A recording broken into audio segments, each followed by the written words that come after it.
this video, I'm gonna guide you with the process on how to fix your Instagram post or story has no sound. So without any further ado, let's get into the video.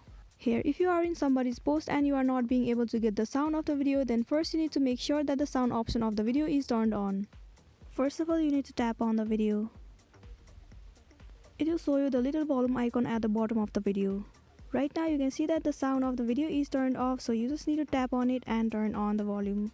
Now you'll be able to get the sound of the post. If you still don't get the sound of the post or the story, then in the next step what you can do is just click on the volume up button and you'll get to hear the specific sound of the post or the story. Now the next thing you need to do is go back and head over to your Play Store or an App Store.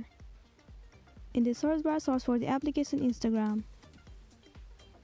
Here, if it shows the option of update, then your application is not updated to the latest version. So it might be also the reason of the issue that you have been facing on Instagram. You need to update the application to the latest version, and it might fix the issue that you have been facing on Instagram.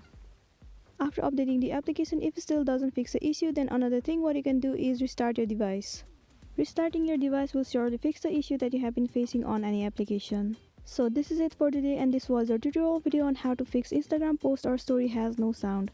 I hope this video is gonna help you out. Thank you for watching it till the end.